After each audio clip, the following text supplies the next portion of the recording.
আসসালামু আলাইকুম। ব্যক্তিগত নানান ঝামেলা শেষ করে অনেকদিন পর আবারও ফিরে আসলাম আপনাদের মাঝে। যেই যুক্তরাষ্ট্রের বিপক্ষে হেসে খেলে জয়লাভ করার কথা, সেই যুক্তরাষ্ট্রের বিপক্ষে নাকানি চুবানি খেয়ে হারল মায়ের দোয়া ক্রিকেট টিম। আর তাদের বিপক্ষেই সিরিজ বাঁচানোর মিশনে নামছে বাংলাদেশ। গত মঙ্গলবার দুর্বল ও সহজ একটা দলের বিপক্ষে হেরে যায় টিম বাংলাদেশ। তাই তো সিরিজ বাঁচাতে জয়ের কোনো বিকল্প নেই দোয়া প্রার্থী খেলোয়াড়দের। পারবে কি বাংলাদেশ যুক্তরাষ্ট্রের বিপক্ষে সিরিজ বাঁচাতে? প্রতিপক্ষ অনেকখানি দুর্বল হলেও লর্ড শান্ত সাহেবের নেতৃত্বে যেই মায়ের দোয়া ক্রিকেট টিমটা খেলছে, তাদের নিয়ে ভরসা পাওয়া যাচ্ছে না।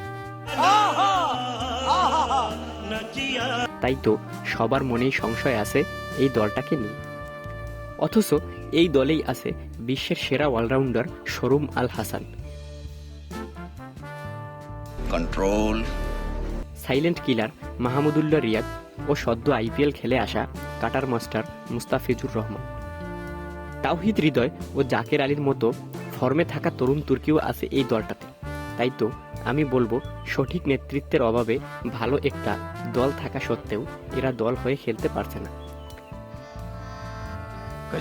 আর কোচ হাতুরু সাহেবের কাছে বাংলাদেশের দলের নেতৃত্ব দেওয়াটাও এই করুণ দশার অন্যতম একটা বড় কারণ। তাই তো সুদিন ফেরাতে হলে বিসিবিকে আগে ভাগেই ঘুম থেকে জেগে ওঠা উচিত। যাই হোক, সিরিজ বাঁচাতে আজ কেমন হবে একাদশ দেখে নেওয়া যাক।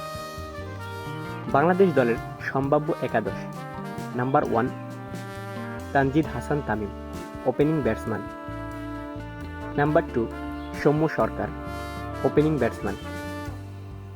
Number 3 Shakib Al Hasan, all-rounder. Number 4 Najmul Hossain Shanto, middle order batsman ও অধিনায়ক। Number 5 Towhid Hridoy, middle order batsman. Number 6 Mahmudullah Riyad, batting all-rounder. Number 7 Jaker Ali Anik, wicket keeper batsman. Number 8 Sheikh Mahedi Hasan, bowling all-rounder. Number 9 Tanzim Hasan Sakib, fast bowler. Number 10 Mustafizur Rahman, fast bowler. Number 11 Shoriful Islam, fast bowler.